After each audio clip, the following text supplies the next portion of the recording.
Welcome, everyone. Thank you so much for joining us for today's Appraisal Buzz webinar with Clear Capital. Does your appraisal data include racial bias? We have over 200 people registered for today's webinar. We're really excited about it. We're going to give everyone a couple minutes to get in. In the meantime, let us know in the Q&A tab where you're calling in from. We love to see where everyone's dialed in from.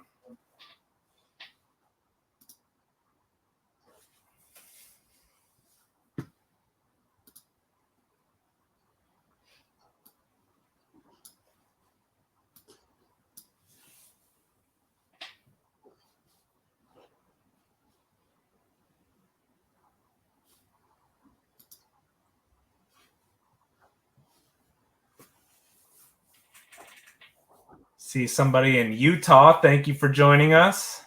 Matt.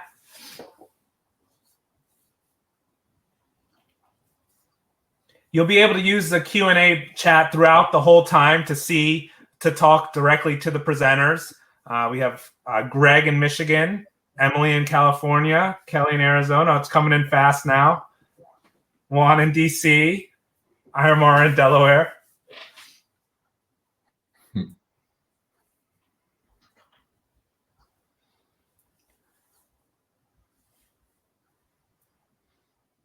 We still have a lot of people filing in. If you weren't here right at the start, we are going to wait a couple minutes just for everyone to come in. We have over 200 people registered for today's webinar.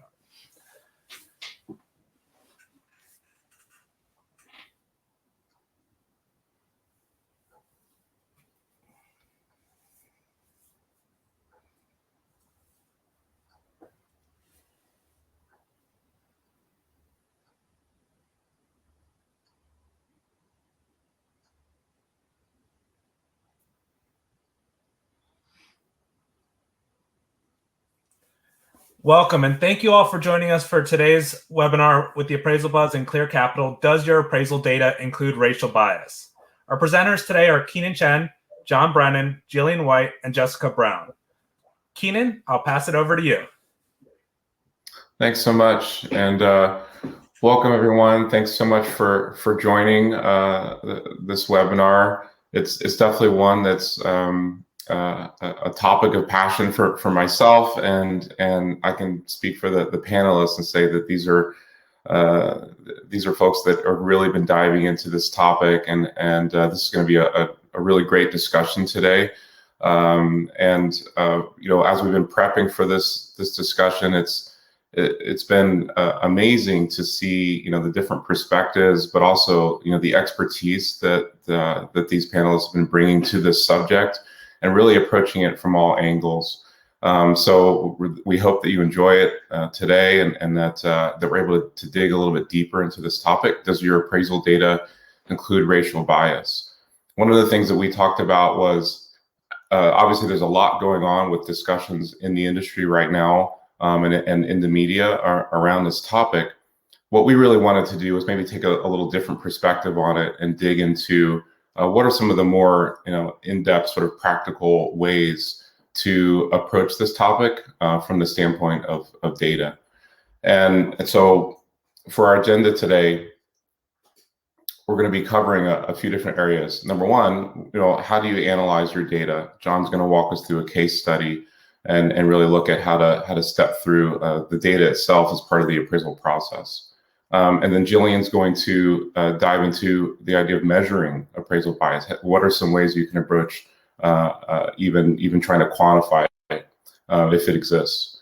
And then Jessica is gonna give us a historical perspective and give us some more context and understanding of the appraisal practice from a historical standpoint, and then we're gonna have a chance to have a discussion, some Q&A at the end. I wanted our panelists to be able to introduce themselves a bit and talk about, you know, why they wanted to be on this panel and why this is important to them. So John, I'll start with you if you want to introduce yourself. Sure, thanks, Kenon. Hi, everybody. Thanks for joining us today. My name is John Brenan. I am the Chief Appraiser at Clear Capital. I have been in the appraisal profession for about 40 years now, as difficult as that is to say.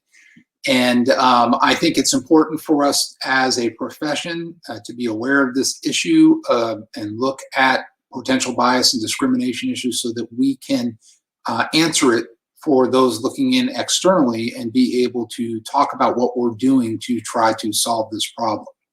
So with that, I'll turn it over to Jillian if she'd like to introduce herself. Hi, everyone. My name is Jillian White, and I am an appraiser of just 18 years, so I have some time before I catch up to you, John. I'm also an SRA, and I head the collateral department at Better Mortgage. Quite a few years ago, my parents needed an appraisal for a refinance transaction, and when the appraisal report came in, the value was low. And I'm not saying that as a disgruntled homeowner, I'm saying that as an appraiser. So on behalf of my parents, I submitted a reconsideration of value, and the appraiser agreed with me. And he increased his estimate of value by $100,000. And so over the past 6 months, lots of Black families have been coming forward with the identical experience. However, there's one major difference in that they don't have an appraiser in their family to advocate for them and to reclaim $100,000 of lost valuation. So I'm here today to kind of move us away from the anecdotes and the stories and into concrete, measurable data and facts so we can start moving towards a solution. So once again, my name is Jillian White, and I'm going to be talking to you all about how to actually measure bias. And with that, I'll turn it over to Jessica. Thank you, Jillian. I'm so excited to be here, guys. My name is Jessica Brown. I am a licensed appraisal trainee in Maryland and Virginia. I've been in the appraisal industry so far for about 1.5 years, so I'm definitely the newbie on the block, but I'm just happy to be in the industry. My background is history. I have a degree in history from Spelman College. I've done some graduate work in history. I'm just a lifelong student of history. So when I got into the industry, one of the things that I thought about a lot is, what's the history of the appraisal field? And historical research and analysis is a big driver for me. It's what makes me attracted to the field. So when I got this opportunity to explore this a little bit further, I took it, and I'm so happy to share with you guys some of the things that I found in my research. Awesome. Thank you, everyone, for that. My name is Kenon Chen. I'm the Executive Vice President of Corporate Strategy for Clear Capital. I've been in this industry for 18 years as well, but not as an appraiser. So I get to learn along with everyone else on this panel. So thanks for being with us. Thank you to all our panelists, and let's dive in. So John, you want to kick it off? Great, thanks again, Kenon. So to all my appraiser brethren out there that are watching, I want to say, and I know my panelists will agree, put your guard down. We are not saying that the appraisal profession is filled with racists. I want you to understand that. We all want you to understand that. What we want to do is make you aware of some things to question what you're looking at and how you're analyzing things. Not saying that you have a racist tendency or that you are a racist or anything like that. So please understand that's not where we're coming from here. But let's all try to look at what we're doing in our profession and see if we might be able to find a better way to address some of these issues that we're going to talk about today. With that, I've got this fictitious case study, and it is you'll see it's very simplified, but it's just designed to make a point. This property, 414 Elm Avenue, is in an area of generally conforming tract homes, 1,000 to 1,800 square feet. You've got schools, shopping, all the amenities located just north of this neighborhood. It is an extremely diverse population. There are a lot of mixed races within the population of that neighborhood. And the couple that is under contract to purchase this property happens to be of mixed race. Most appraisers will say, well, that doesn't matter. Great, that's great. But this is just a point of information for this study. There is also a competing neighborhood to the north of this subject neighborhood It is within the subject market area, so it certainly is a potential for sales comps and data. It also consists of similar sized homes. It also is, as you'll see on my map on my next slide, my very simplified map, it is in the same proximity to services and amenities. This neighborhood is a little less diverse. It's primarily a Caucasian neighborhood with fewer races being represented. So as we look at this data, you'll see the subject property located at the top is a pending sale at $345,000, and you see the characteristics of the property, a little over 1,600 square feet, 3-bedroom, 2-bath. I've listed 6 comps here. The first 3 happen to be right within the subject's neighborhood. You can see the proximity here, and you'll see it on the map in a second. And then there's comps 4, 5, and 6, which are from this competing neighborhood within the subject market area. And if you take a glance at these comps and you look at the 3 comps in the subject neighborhood, which are 1, 2, and 3, you can see their values are a little bit lower. You look at the comps in 4, 5, and 6, and you can see they look a little bit higher. So immediately, an appraiser may look at this and say, maybe that subject neighborhood isn't quite as desirable as the alternative neighborhood within the subject market area. But let's take a deeper dive. So first, let's look. Here's my high resolution professional map that is designed to just simply illustrate the issue. The subject property and those first 3 comps located right here in this neighborhood, very close proximity. You have all these services located immediately adjacent to the north.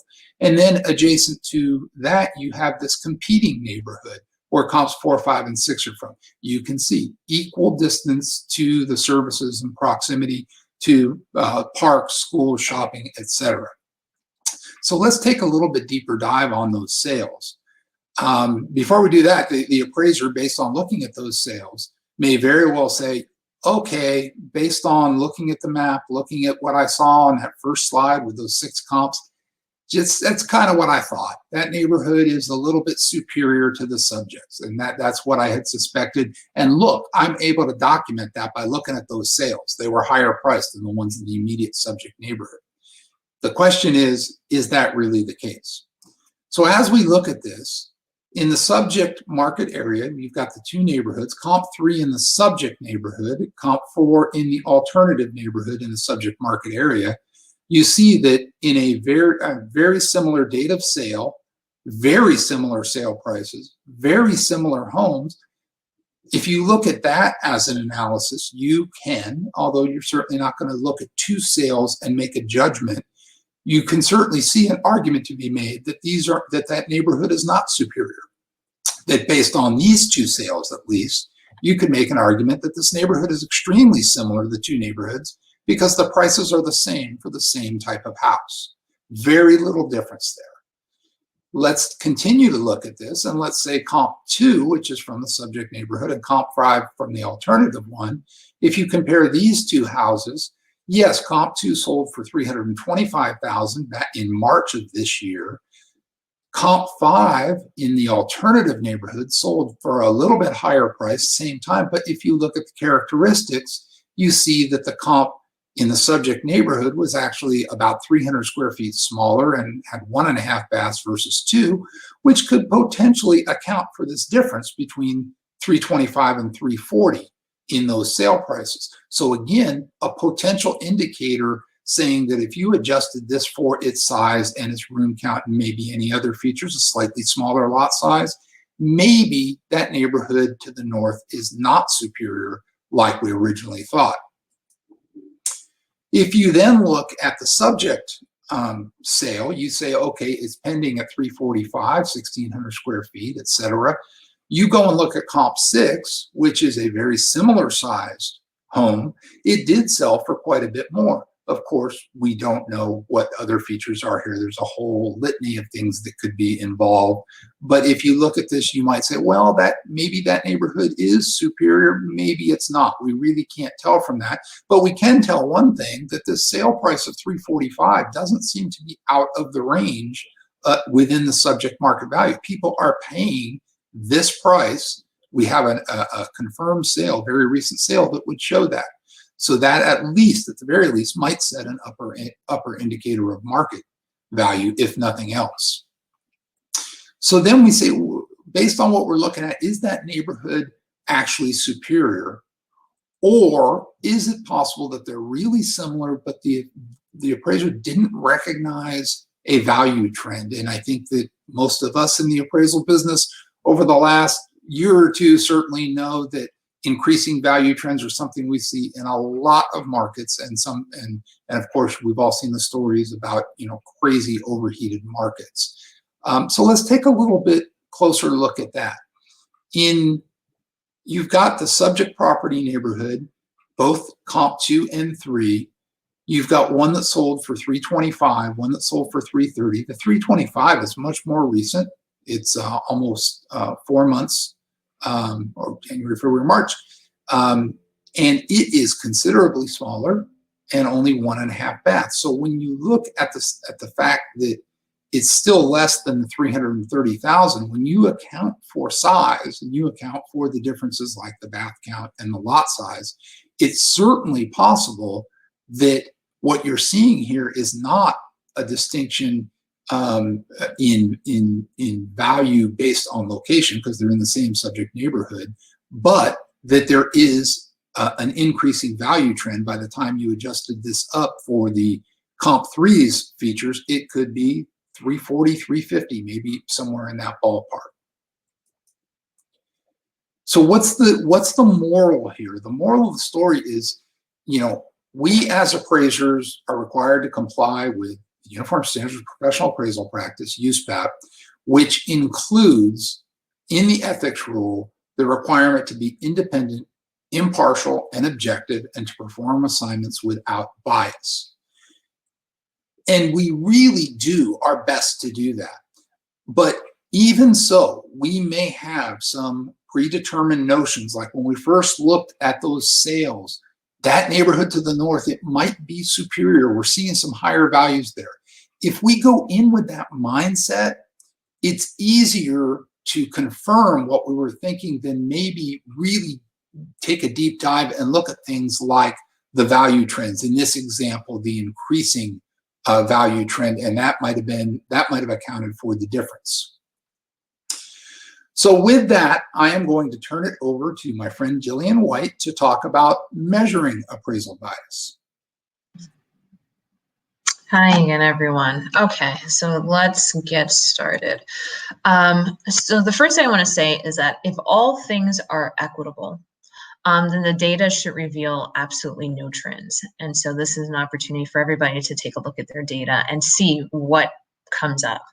However, if a trend is identified, then that suggests that there could be some bias in the data.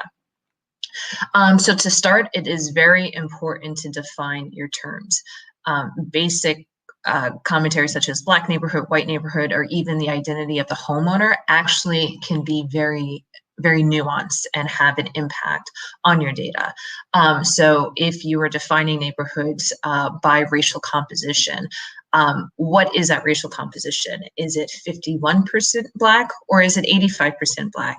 And it's really important to identify this at the onset when you're getting started with the analysis. Same thing for the identity of the homeowner. Is the identity of the homeowner being defined by you in terms of what your perception of that person is, or is it based off of how the borrower themselves identifies through the HMDA data? And so again, it's important to differentiate between the two and to make sure not to mix the data sets, because it could have an impact on your findings. Next, setting parameters. So in having conversations about bias in appraising, a term that comes up a lot is boiling the ocean. And so you don't want to attempt to boil the ocean. It's really important to have a finite set of parameters at the onset, so you know what you're working with. And here I've listed a few recommendations. First one, focusing in on refinances, not on purchases, because oftentimes appraisers anchor to the contract price. Focusing on interior inspections versus exterior inspections. Single family versus multifamilies or condos. Really the secret here is just to focus on the same property type. So whatever data you have an abundance of, focus in on that subset. Also, again, defining the neighborhoods in terms of urban, suburban, and rural. There can be huge implications on the data based on a comparison between like an urban neighborhood versus a suburban one. And then lastly, the number of transactions. You want to make sure that a similar number of houses are being sold in each neighborhood. Otherwise, once again, that has the potential to skew the data. Okay, so in terms of getting into the specifics of what to look for and how, I've broken it up into 3 different cohorts. And so each group has access to slightly different information and also a very different set of resources and abilities to measure this. So to begin with, I'm starting with the appraisers. And so at the offset, really identify about how many reports you want to take a look at, since chances are this is going to be a very manual process. And so at the appraiser level, we're able to take a look at some very basic trends, such as the number of comparables. So in Black neighborhoods, once you've defined that for yourself, and white neighborhoods, are they both given the same number of comps in your appraisal reports? If they are, great. If they aren't, just something to take a look at. Also, a breakdown of the sales versus listings. So does one neighborhood have the tendency to have more sales and another neighborhood have the tendency to have more listings? And so again, a lot of this is going to be dependent on the number of transactions in that particular neighborhood. So it's important to do an apples to apples comparison, but just a starting point to take a look to see if anything reveals itself. And then the last point I have here is, if you are including additional comps in your reports, like a comp 4 or above, which I know in most cases appraisers are those additional comps making a case for a higher valuation, or are they making a case for a lower valuation? And again, we're just getting acquainted with the data and taking a look at what trends, if any, reveal themselves.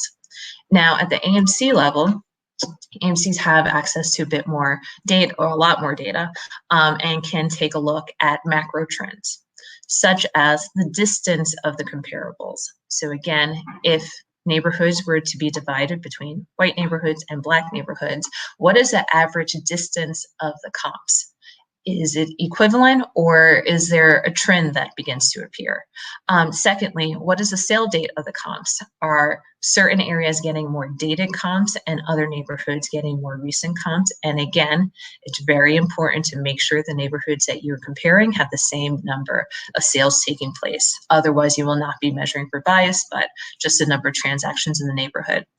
And then finally, where is the value being reconciled? So are there certain neighborhoods that have the estimated value coming in towards the higher end of the value range? And are there neighborhoods where the estimated value is coming in towards the lower end of the value range, or is it always smack dab in the middle? Again, this is a really good jumping off point to start analyzing the data. And so now lastly, with lenders, we lenders have the ability to conduct advanced analysis. So the first one being Black versus white homeownership matrix, which I'll explain a little bit on the next slide. Then taking a look at interior and exterior trends. And then lastly, what are the differences between the C3 and C4 condition ratings?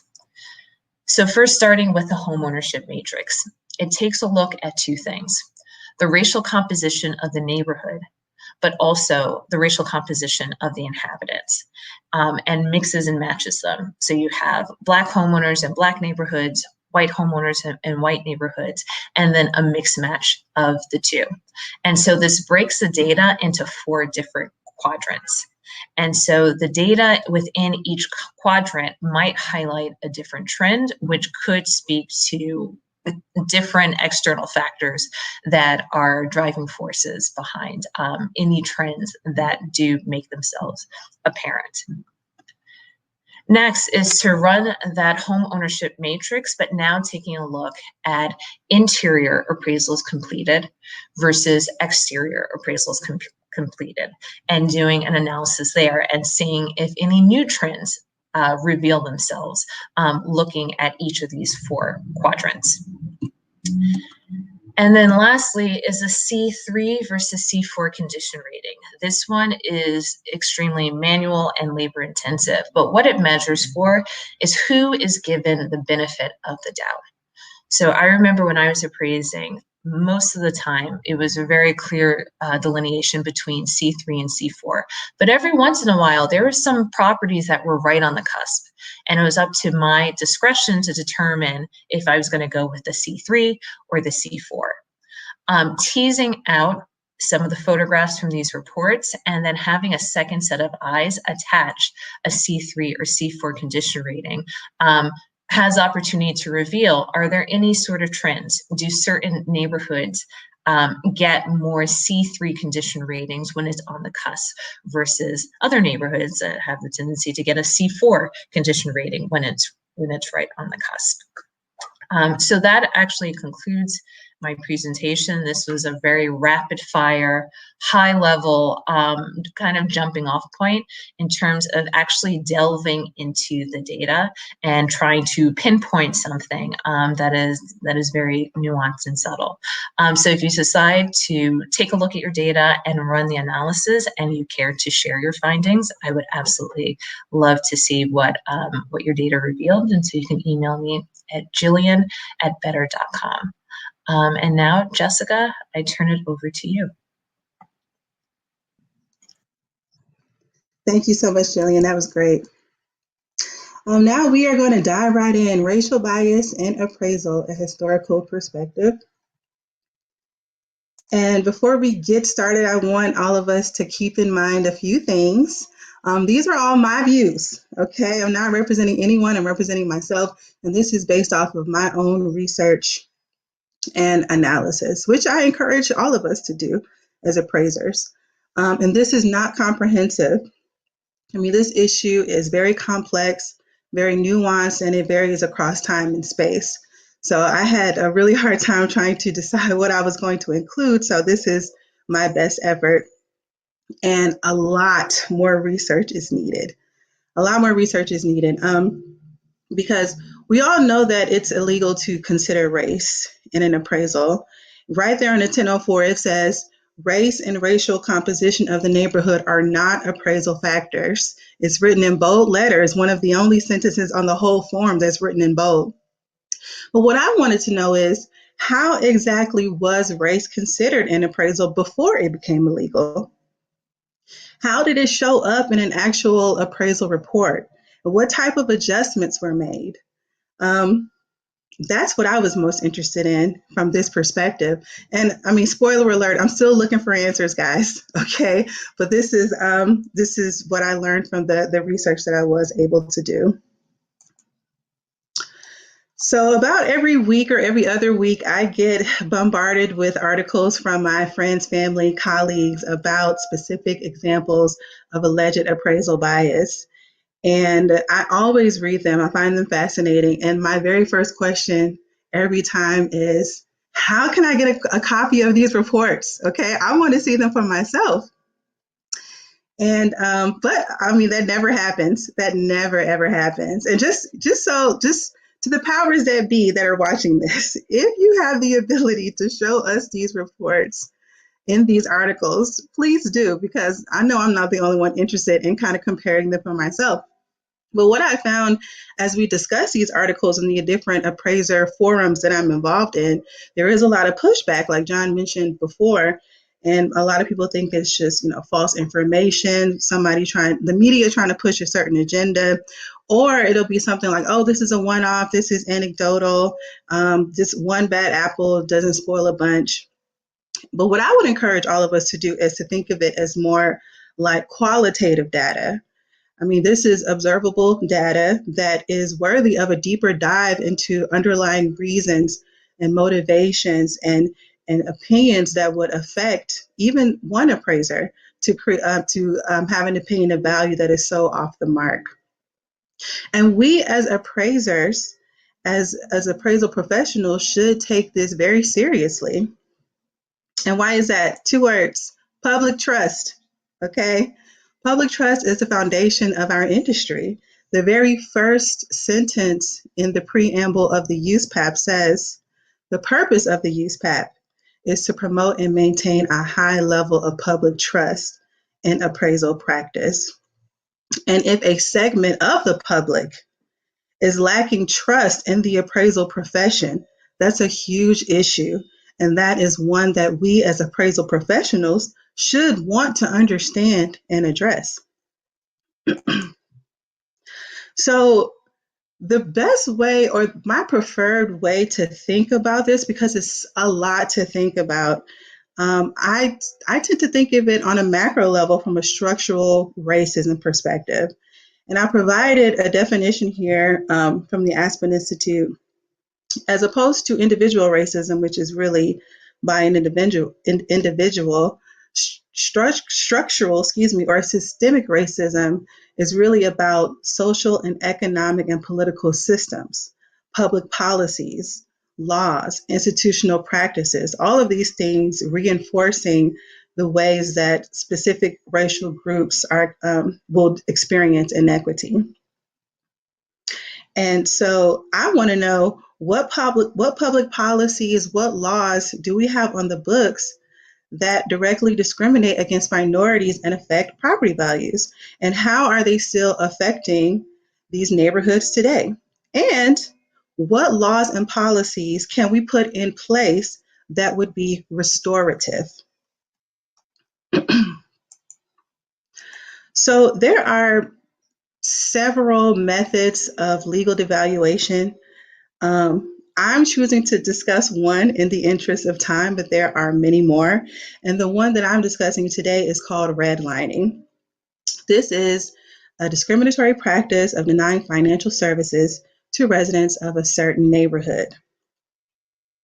So just to take it back to history, the Homeowners Loan Corporation was created in the 1930s by Roosevelt during the New Deal, and its purpose was to refinance mortgages by purchasing mortgages from private lenders and offering lower interest rates to homeowners. So they came up with these color-coded maps, and that is the history of redlining. The color coding describes the neighborhoods, mainly the racial makeup of the neighborhoods, okay? So the green areas received a grade of A. Those were usually all white neighborhoods. You have yellow, you have blue, and then you have the red areas, hence redlining, which are considered hazardous areas and are usually all Black or filled with undesirable ethnic groups. These maps and their accompanying documentation helped set the rules for nearly a century of real estate practice. So here's a case study. This is Baltimore. I used to live here, and as a matter of fact, I owned a home in that red area that's outlined in the map. And I know it's probably hard to read, but I want you to take a look at the notes that were on this map. Mind you, this is a federal government map now. It says here, inhabits its infiltration of Negroes. Down here, you have favorable influences such as good transportation and a central location, detrimental influence, obsolescence, and Negro concentration. Negro concentration was considered a detrimental influence, okay? And excessive ground rent, which ground rent was something I never heard of until I moved to Baltimore and purchased a home. But that's another legal tool that was used to discriminate against Black homeowners. And I want you to take a look at these instructions down here, instructions to the Hulk agents, these federal agents. Any threat of infiltration of foreign-born, Negro, or lower-grade population, if so, indicate these by nationality and rate of infiltration like this: Negro rapid, okay? Note the language, infiltration. lower grade population. Okay, we're talking about Black citizens, Black American citizens, and other and foreign-born citizens. So it's quite negative language. So why does this matter now? Well, because most residential appraisers rely heavily on the sales comparison approach. The sales comparison approach is a method of forming an opinion of value, which estimates the value of a property by comparing it to comparable properties which have sold recently. In short, it is largely based on historical data. Okay, and that is a huge point to make here. So some of the things that we want to keep in mind is that these methods of discrimination, like redlining, like restrictive covenants, they still have implications for today. You can see a study here that I've highlighted from the National Community Reinvestment Coalition. They talk about how the impact still persists in many cities today. Well over half of cities that Hulk graded as hazardous are still considered low to moderate income today. Over half of the hazardous graded areas are still minority neighborhoods. And by comparison, the vast majority of the areas that were deemed best in the 30s remain middle to upper income and are 85% predominantly white.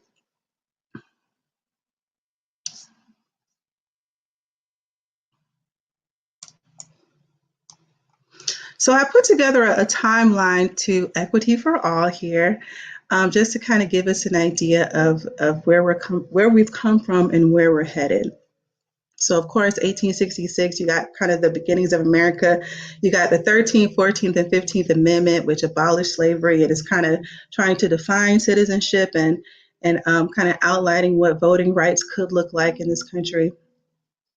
But the first piece of federal civil rights legislation came in the Civil Rights Act of 1866, which banned discrimination in the sale, transfer, lease, or use of property, including real estate and housing.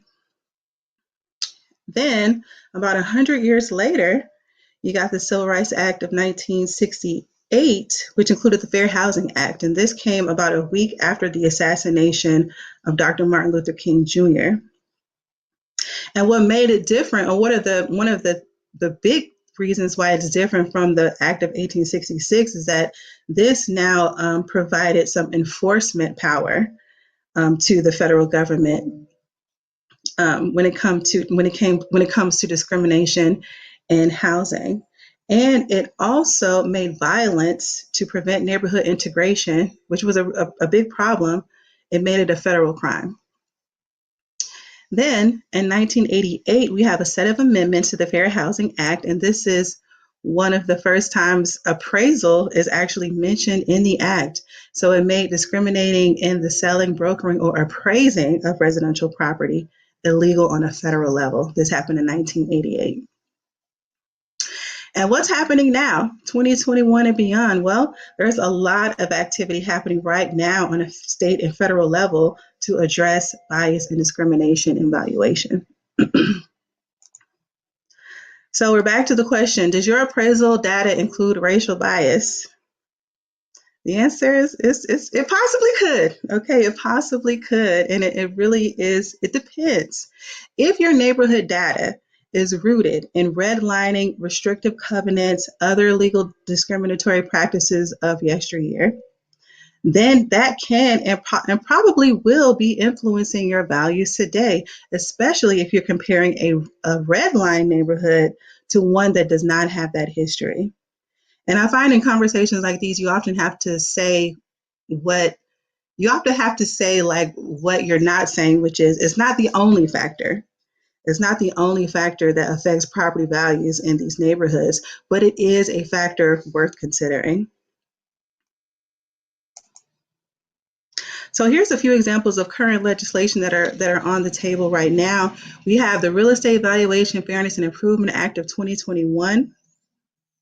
This would direct a task force to study potential racial disparities within lending and valuation and investigate any barriers that disproportionately affect minorities from starting a career as a valuation professional. So right now, the House Financial Services Committee, they have approved this piece of legislation, and the next step is for it to go to a full House vote. And that approval came last month, April 20th, 2021. And I have an example here from Illinois. This is what's happening on a state level. This Illinois House Bill 93, it appears to further kind of define what discrimination might look like in appraisal. It says here that it's discrimination when the appraiser even considers actual or perceived race. And it talks about possible disciplinary actions and other civil suits that you can bring. So this is just one example of what's happening in Illinois, but other states are considering similar bills as well. But a whole lot more needs to be done. And also a whole lot more research needs to be done as well and made available to the public. Now, if you have any primary sources, historical data that you can share with me, I would love to see it. I would love to see appraisals that took place in the 70s and 80s that references some of these things that we've talked about. Feel free to email me and we can continue this discussion. And that's all I got, guys. Thank you, Jessica, and thank you, Jillian and John. Really, really amazing presentations. I'd like to, open it up for Q&A while I give our audience the time to type up questions. First of all, as I think about these three ways of looking at this, the idea of being really practical about the way that the way that you approach appraising, being practical about the way that you look into the data, in an objective way to understand if there are any trends there, and then understanding the historical context of why the data might be the way it is. Those are really concrete ways to maybe take this conversation forward out of the opinionated realm and more into the action realm. And I super appreciate this approach. I mean, one thing that maybe, John, maybe you could answer that I think Jessica hit on as well, which is, what about the sales comparison approach? If it is rooted in historical data, and you pointed out maybe one of the ways that approach could be easily tripped up, if you will, if you go in with some preconceived notions as opposed to staying objective. Is the sales comparison approach still the best method, or are there other things that should be considered that would allow for a more objective approach to value? Yeah, great question, Kenon. I think, as Jessica pointed out, there certainly can be some stumbling blocks there with the data, and even in my little fictitious case study, you could see how that could manifest itself. I think the first thing that you need to do is look at the question, what is an appraisal? What is the appraiser's job? And, in the vast majority, when we're talking about lending, we're talking about to provide an opinion of market value. There are other types and definitions of value, but we're not talking about those today. We're talking about market value, in particular for lending purposes. And so, what the appraiser's job is to do, and I think most of the people that are watching and listening to this, already clearly understand this, but not everybody understands this. And that is that the appraiser reflects the marketplace. All the appraiser is trying to do is mirror what's happening in the marketplace. The appraiser doesn't set the value or determine the value. They're simply mirroring back what they're seeing and hearing. Sounds real simple, but what they need to be seeing and hearing, to your point, is they need to be doing that in a completely objective fashion and not relying on predetermined beliefs or notions of what they think. As I have performed a lot of appraisals in a largely predominant Black neighborhood, and I think I know what those buyers and sellers do, but do I? I can't be sure. I can only tell you as a person what I see and what I feel. I can tell you that my goal is to be completely independent, impartial, and objective, and I will look at the data in that manner. But in looking at those sales and looking at those listings and looking at that activity, I want to try to make sure that I am reflecting what the market is doing. And if you look at other approaches, such as the cost approach, you're still going to need to come up with a site value. And that site value is probably going to be based on sales of sites that you see. So you're going to have the same type of characteristics. So I guess, the way that I would answer it is I think the sales comparison approach is still a very valid approach because it most closely resembles what's happening in the marketplace. But to the point that we're trying to make here today is we really need to look at that data very carefully with the understanding that there may be some of these biases built into this data, and to make sure that we are giving it a clear, clean approach. Yeah, thanks, John.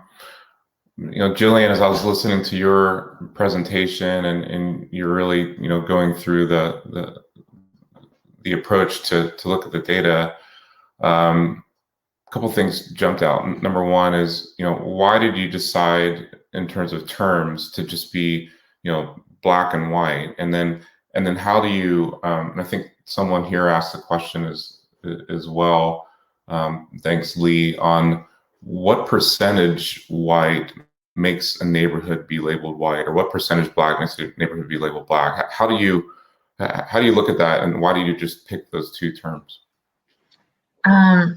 Sure, great question. So going back to what I was saying earlier about boiling the ocean, it is so important to set up parameters as soon as you start to analyze the data. Otherwise, you can go down a rabbit hole, never to emerge. So right now, the focus and attention is on Black homeowners. I can speak to that experience both as a Black person and also as an appraiser. And so for this initial iteration and look into bias, the focus is really on Black and white. Now, that's not to say that in future states it can't be expanded, and I think it should be expanded.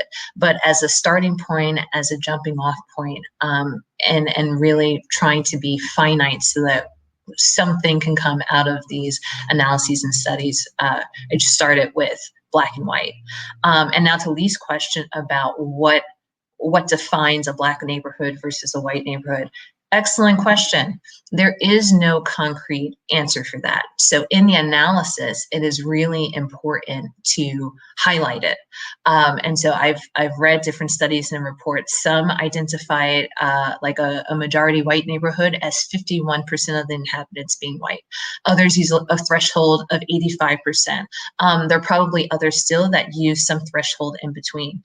But in doing this analysis, since it is so subtle, since it is so nuanced, I think it's really important to be precise with how terms are being defined.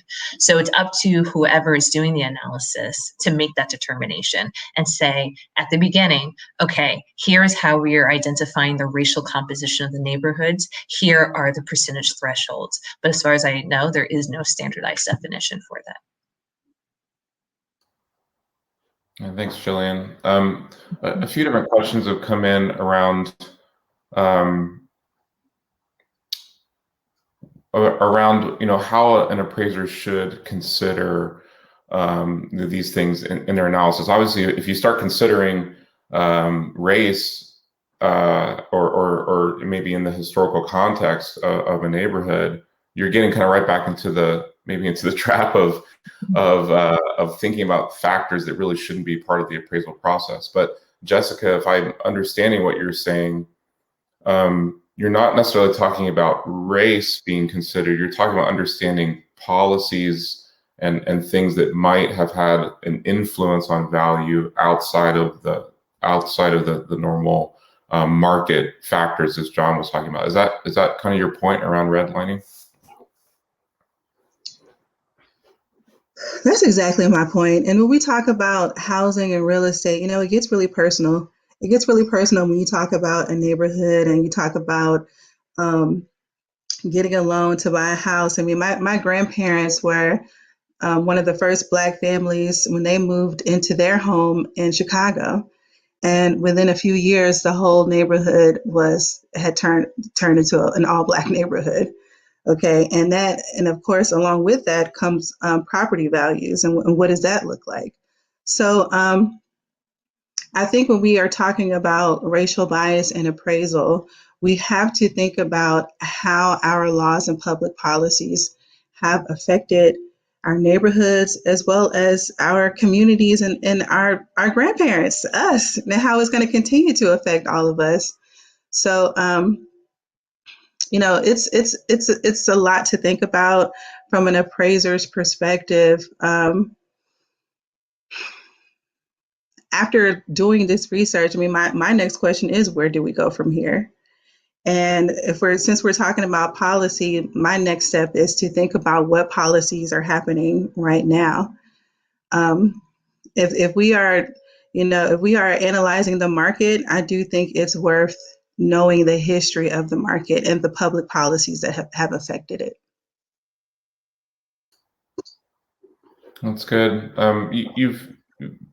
You've brought this up. I think, Jillian, you started out the whole conversation around the experience that your family had, but then the approach that you took as an appraiser to help and look at the data itself. How do you reconcile between the experiences that people are having that might not necessarily show up in the data? And how do you advise, I guess, that that the experience is still taken seriously while there might not necessarily be something showing up as specific bias within the data?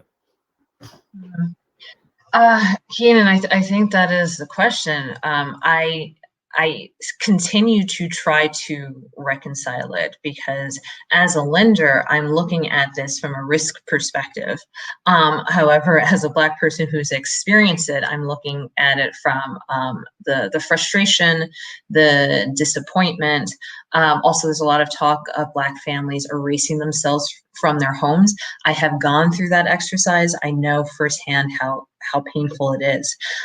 So I don't know if there'll ever be a complete reconciliation as much as a toggling between the two and kind of putting on a different hat, if you will, for different conversations. However, it is what fuels my commitment to actually figuring out how we solve for this, because again, from my own personal experience, and Jessica, I think you put it so well, breaking it down into the qualitative experience and the erosion of the public trust.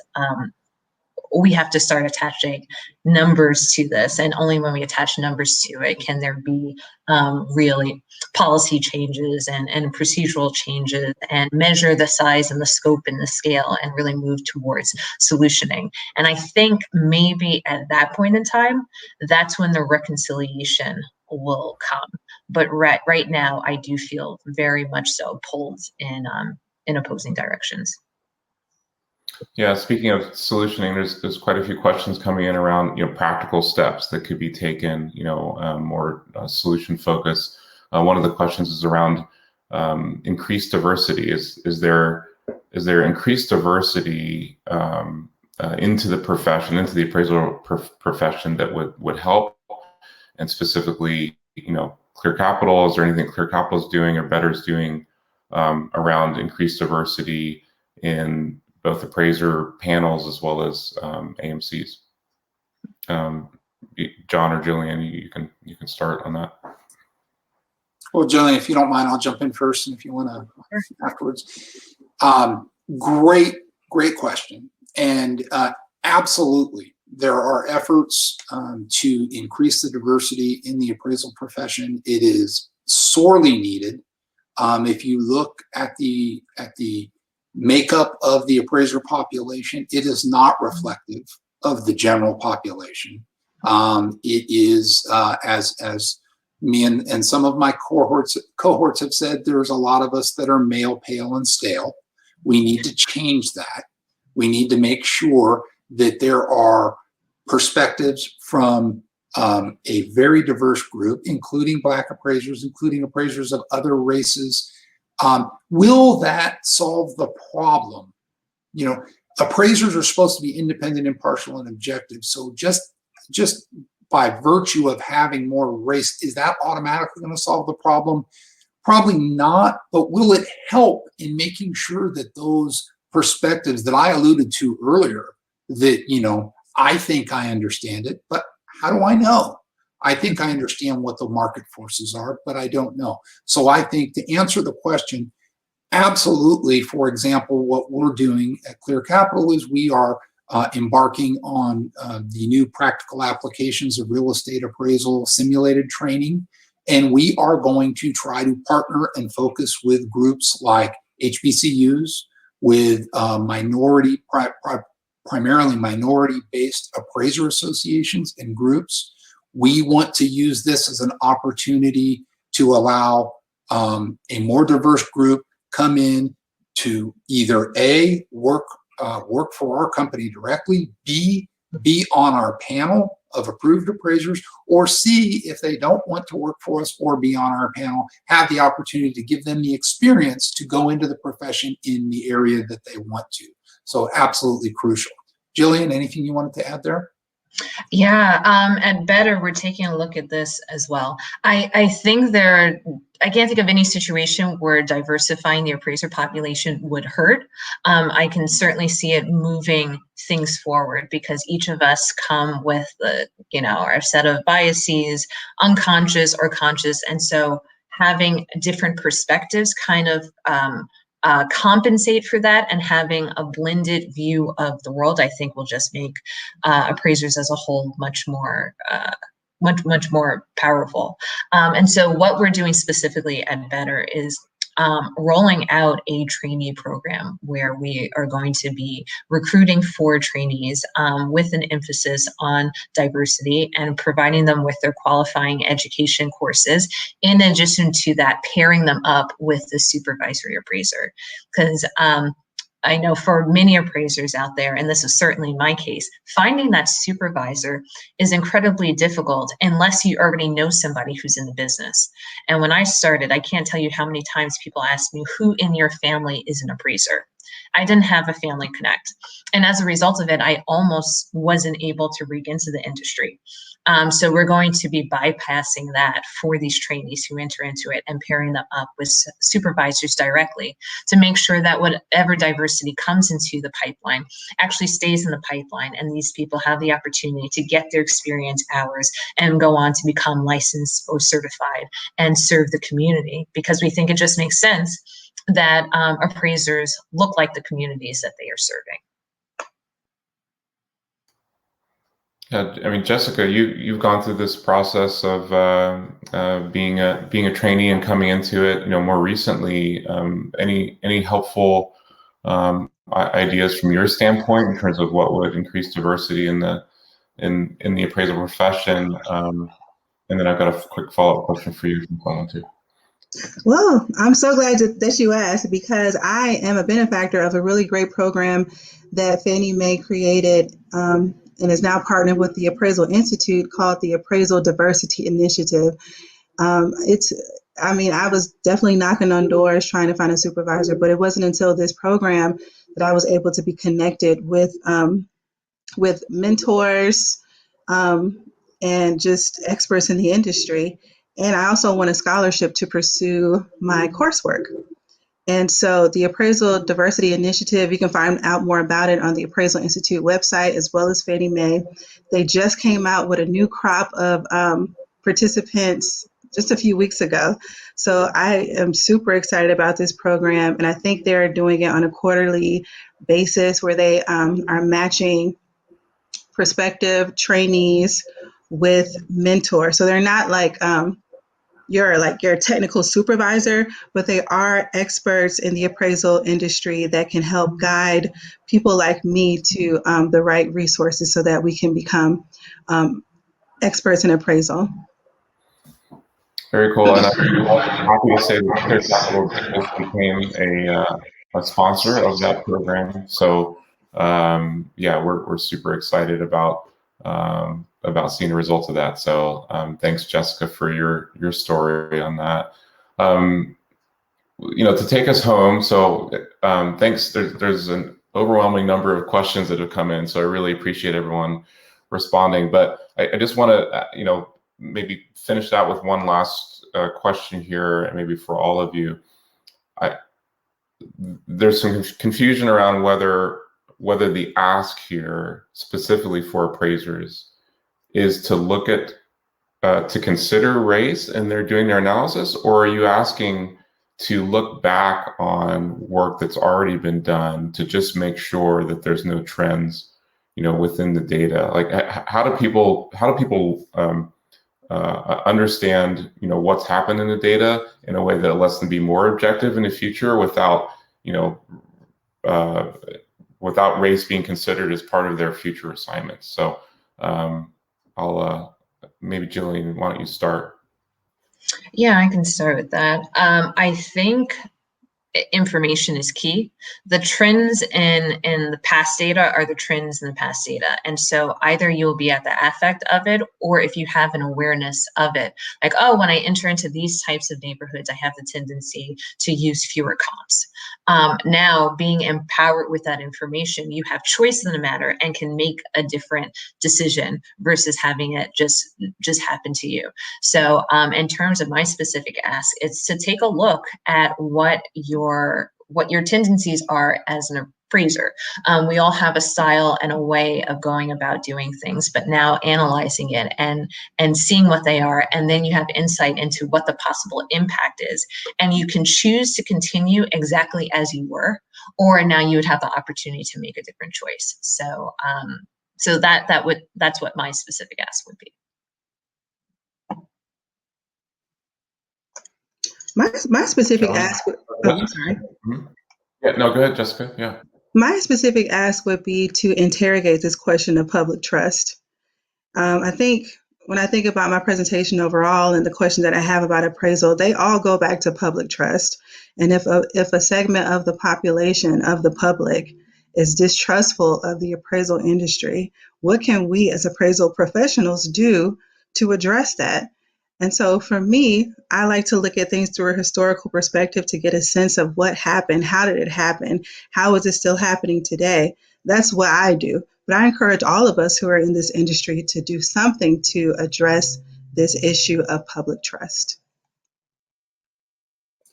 And I guess I would just add real quickly, it's not to repeat what's been said, but as Jessica pointed out, considering race is prohibited.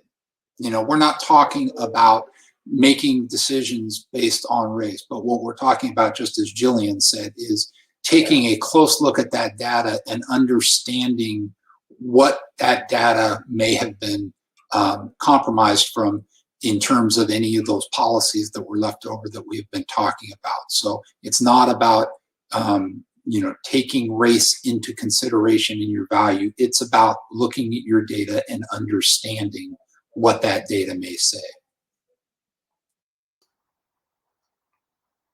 That's great. Thank you so much to John, Jillian, Jessica. I'm now going to change my name to start with J, so I can be a part of the crew, because you guys were awesome. Really appreciate it. Thank you to all our attendees. We will have this recorded and distributed out. So sincerely appreciate the time.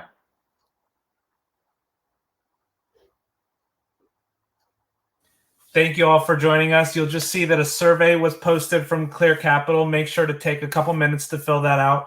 Once again, thank you so much, Kenon, John, Jillian, and Jessica. This was an awesome webinar, and we really appreciate your time. If there's any other questions, you can reach out to us. Otherwise, have a great day. Thanks all.